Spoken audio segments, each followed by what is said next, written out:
กคือทุกแท้บ่เป็นอย่างดอกลูกฮอดยามเดือน7เดือน8ฝนตกน้ำนองให้ลูกไปช่วยให้ลูกไปท่าอยู่แคมน้ำและช่วยทุกสิ่งทุกอย่างขึ้นมาที่ลูกเห็นแต่ถ้าหากแม่นคนบ่ให้ลูกช่วยขึ้นมาเด็ดขาดแล้วลูกจะได้สิ่งตอบแทนพ่อฮอดยามเดือน7เดือน8พาลมฝนตกน้ำนองเท้าจึงได้ออกไปท่าอยู่แคมน้ำเหลียวเบิ่งกระแสน้ำนองหกไหลลงทั่วกวดล้างเอาทุกสิ่งทุกอย่างที่ขวางทางมันนับทั้งกบไม้กบตอกสัตว์น้อยสัตว์ใหญ่แมงวันแมงนี่ตัวนกตัวหนูงัวควายเป็ดไก่ตะลอดหอดถั่วงูและถั่วยุง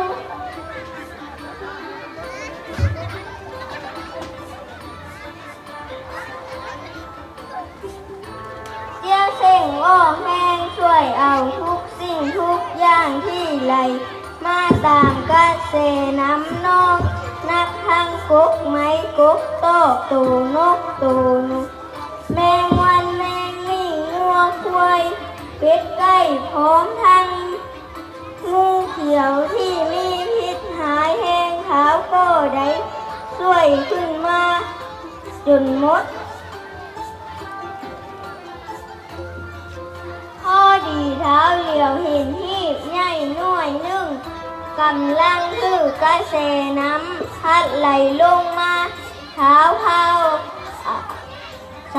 เอาหีบหน่วยนั้นขึ้นมาจากน้ำแล้วไข่เบิ้งเท้าตื่นตกใจเพราะมีเงินคำเต็มอยู่ในและมีลูกเจ้งปอหน่วยหนึ่งอยู่นำอีกในเวลานั้นก็มีคนหนึ่งไหลลงมาตามกระแสน้ำเท้าคิดถึงคำเว้าของเนื้อเศร้าโบให้ช่วยขึ้นมาเด็ดขาดช่วยกันแน่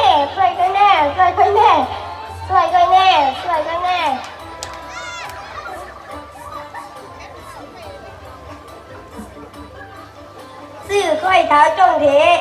ซึ่งเป็นพ่อค้าค่อยขอพอบใจเจ้าหลายๆที่ช่วยชีวิตค่อยขึ้นมาค่อยขอเป็นน้องชายของเจ้าเพื่อตอบบุญแทนคุณของอายได้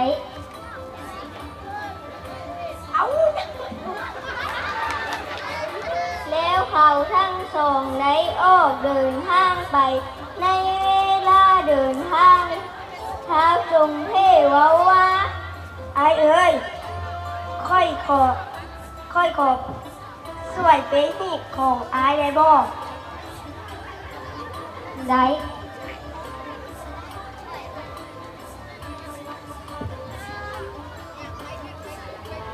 ท้าวเจียเส้งได้เอาหีบให้พ่อคะเป็นผู้เป๊ะเมื่อได้เป๊ะหีบที่มีลูกเจ้งปอและเงินคำพ่อค้าก็หีบแล่นหนีส่วนเจียเส้งเล่นตามหลังแต่โบทันเอาหีบค่อยไปซ้าย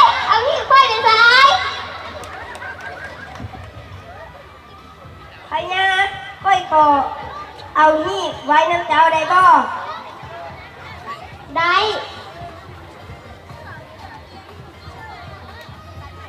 พ่อค้าได้เอาหีบมามอบให้พญารักษาไว้ให้ตนเจียเส้งเล่นมาหอเท้าก็ได้มาทวงคืนและ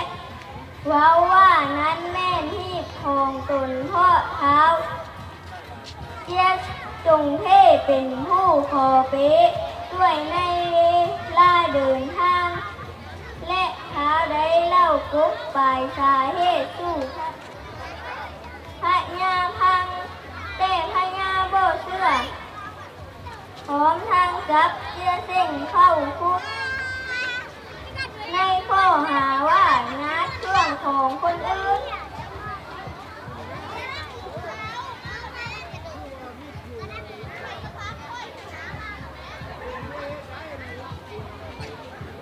อันนั้นเป็นหีบของข้าน้อย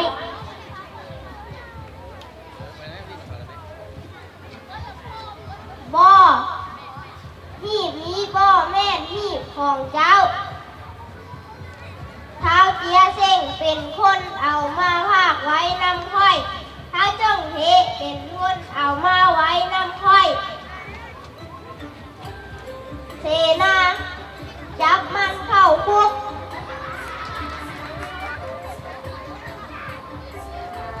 เจียเซ็ง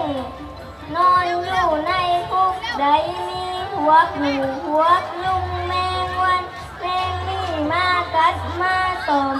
พร้อมนั้นมีงูเขียวตัวบักใหญ่กำลังงูคอเกี่ยมจะกัดเท้าจงเททั้งยานทั้งห้องให้และว่า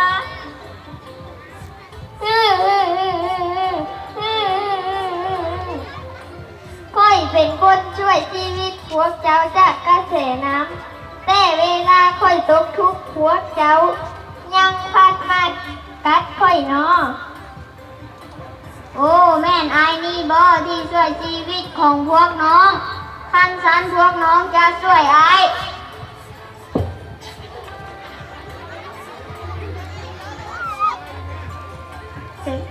ยุงเอ้ยเจ้าไปเบิ่งดูว่ามืออื่นนี้พาญาจะอาบน้ำอยู่ใสแล้วมาบอกให้ค่อยหู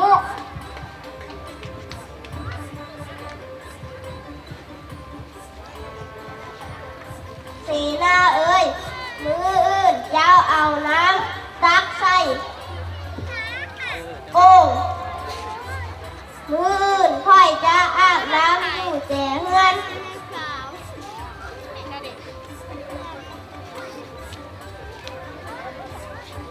มืออื่นพระญาจะอาบน้ำอยู่แจเฮือนคันสันหนูเอ้ยไปพูดคุมให้ค่อยได้อยู่แจเฮือนค่อยจะไปลีอยู่หั่นหนูก็ฮีบแล่นไปพูดคุมอยู่แจเฮือนเพื่อให้งูเขียวไปลีซ่อนอยู่หั่นอยู่ที่หั่นโลท่าพญา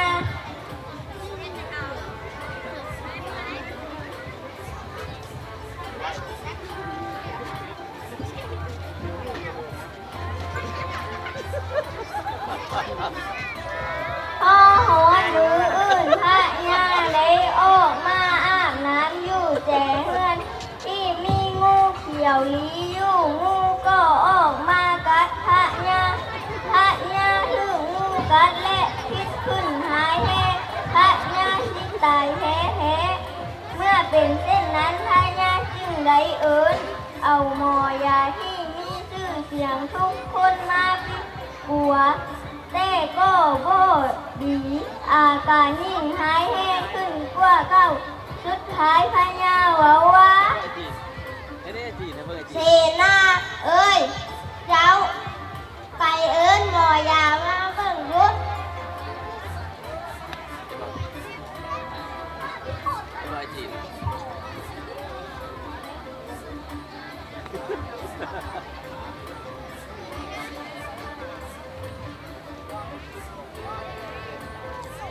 โอ้ยพญาปล่อยผัวบ่ได้แล้ว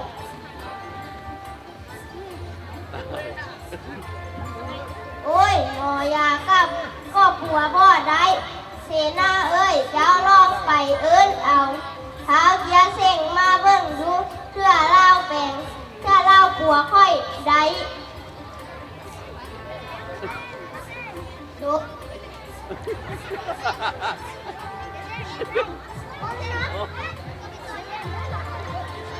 ยาเช่งเอ้ยไปบัวพระเนี่ยพระเนี่ยคือหมูฮะพระเนี่ยคือหมูกัดค่อยปัวให้พระเนี่ยไรแต่พระเนี่ยต้องค่อยอาจก็จะคุกแห่งนี้ก่อน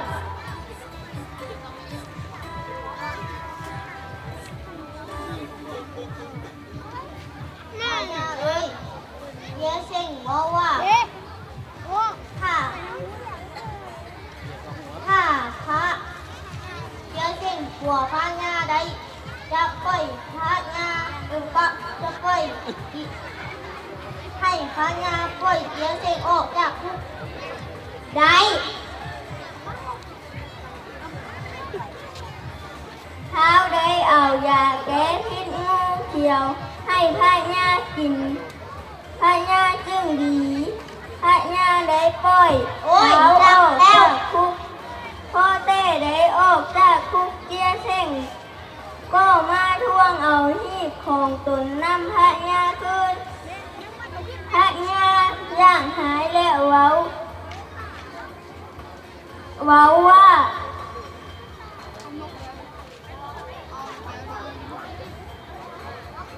หีบอันนั้นเป็นหีบของข้าน้อยขอให้พญาคืนให้ข้าน้อยได้บ่บัดพอแต่กูปล่อยมึงออกจากคุกมึงก็มาหาทวงเอาหีบคืนอีกแล้วมึงนี้เป็นคนบ่ดีให้จับเข้าคุกอีกเท้าก็ได้ถูกจับไปนอนที่คุกอีกครั้งไม่เพื่อนี้พวกสัตว์ข้างหลายก็มาหาเล่าคือเก้างูเขียวได้ออกคำสั่งว่าแมงวันเอ้ยเจ้าไปสืบเบิ่งว่ามืออื่นนี้พระน่าจะอาบน้ำอยู่ใส่แล้วนี้มาบอกค่อยไวๆโดย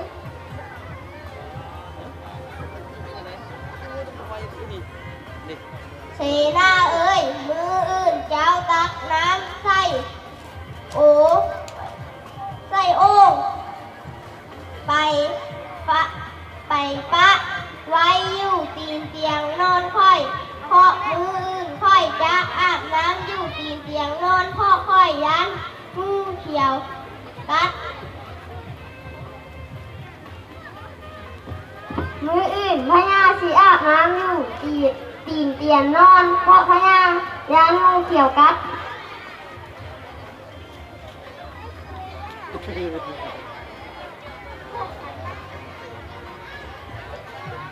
หนูก็ไปปฏิบัติหน้าที่คุดคุมอยู่ตีนเตียงของพระญาตามคำสั่งของงูเขียวก็ไป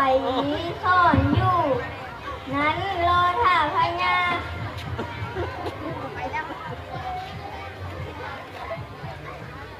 พอหอดมืออื่นพระญาลงมาอาบน้ำอยู่ตีนเตียงงูเขียวจึงได้ออกมากัดพญาอีกเฮ็ดให้พญาเจ็บหลายและที่ตายอีกแล้วพญาจึงออกคำสั่งให้ไปเอาเจียเส้งมาและสั่งให้เจียเส้งต้องกลัวตนเองให้ดีแต่เจียเส้งเว้าขึ้นว่าเสนาเอ้ยไปเอิ้นเท้าเจียเส้งมาหัวค่อยอีก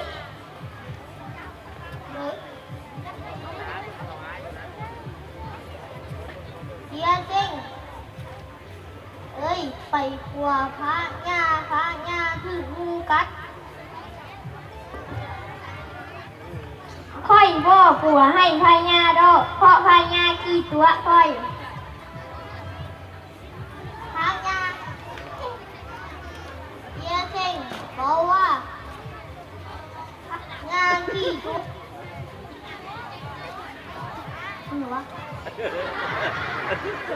ไปเอิ้นเรามาเจียเส้งไปกลัวพญาเจียเส้งได้กลัวให้พญาดีขึ้นมาแล้วพญาได้ปล่อยเจียเส้งออกจากคุกเมื่อได้ออกจากคุกแล้วก็เท้าก็ได้ทวงหีบของตนคืนอีกเพื่อนี้พญาว่า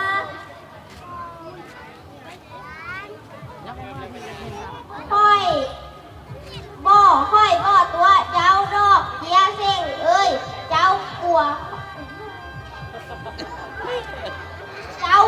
ค่อยดีค่อยเจ้าแท้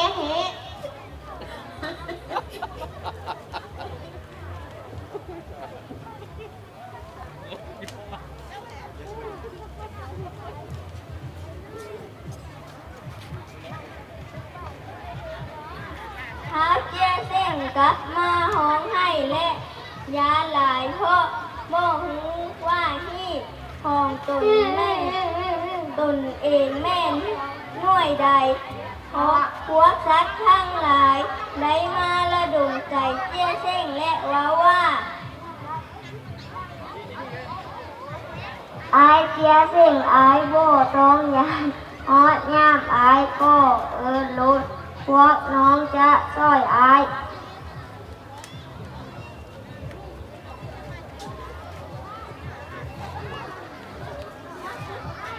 พอฮอดมืออื่นพระญาได้เอาหีบออกมา3 หน่วยคือกันเป๊ะให้เท้าเจี้ยเส้งเป็นผู้เลือกว่าหีบหน่วยใดเป็นของตนแท้เท้าก็เลือกได้ดังใจเพราะมีพวกสัตว์คอยช่วยเหลือเมื่อเป็นเช่นนั้นเท้าจงเทพจึงออกป้าเทียงขึ้นว่านั่นนี่ของค่อยเอาปากไว้นะพักอาที่ของค่อยที่ของค่อยที่ของค่อยที่ของค่อยหยุดมืออื่นจึงมา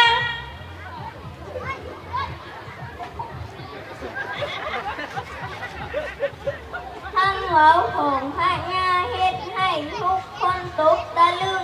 เพราะฮีบจะหนึ่งใดแนวใดแต่ก็ต้องปฏิบัติเพราะนั้นแน่นท่านสร้างเจี้ยเส้นทั้งยานทั้งเส้นเพราะเป็นครั้งสุดท้ายที่จะรู้ว่าฮีบหน่วยใดของที่เป็นของใครของผู้ใดท้าว่าหูจะเฮ็ดแนวใดนอกจากไปเอิ้นหาพวกสัตว์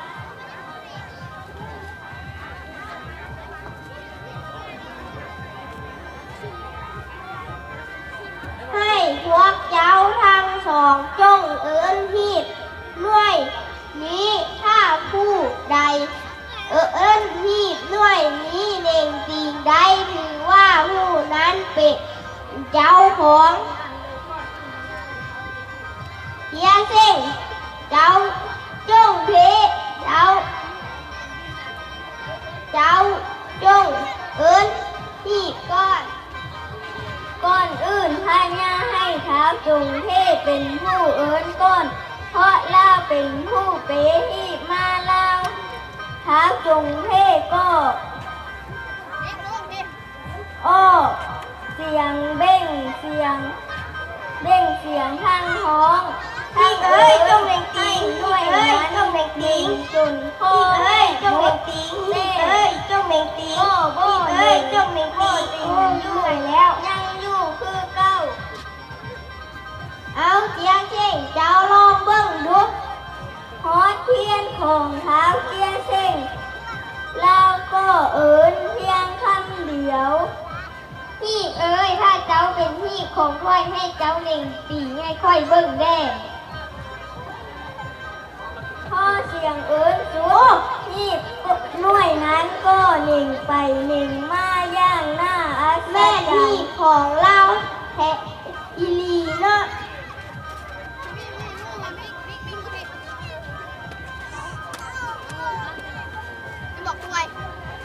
เจี้ยเส้งเจ้าสมควรเป็นเจ้าของฮีบหน่วยนี้เพราะเจ้าเป็นคนดีเจ้าได้ช่วยเหลือชีวิตของพวกสัตว์และพวกสัตว์ก็ได้ตอบบุญแทนคุณ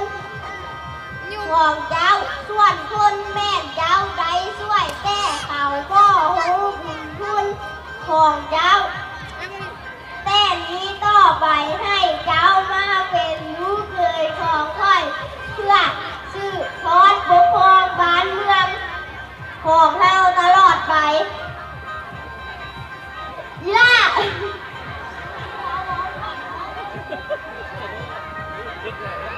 เสนา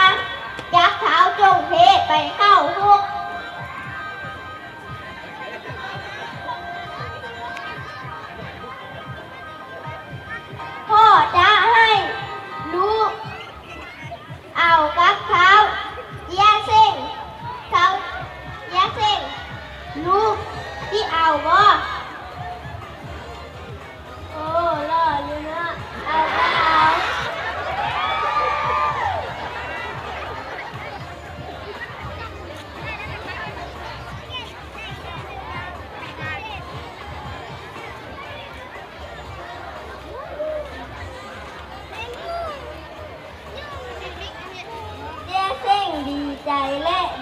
จัดงานเลี้ยงให้แก่พวกสัตว์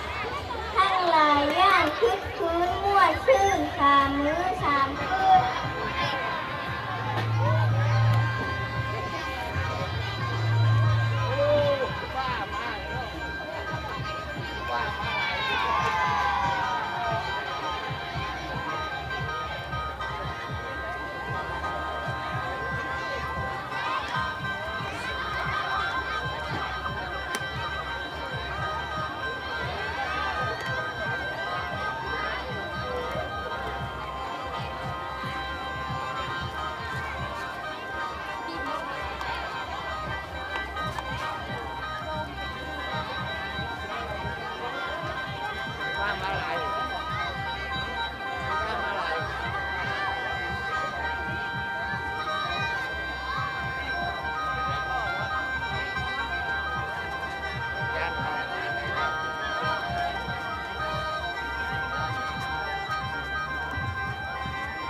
มาฮอดนี้พวกหลานได้ลิ้นละครจบแล้วหลังขอ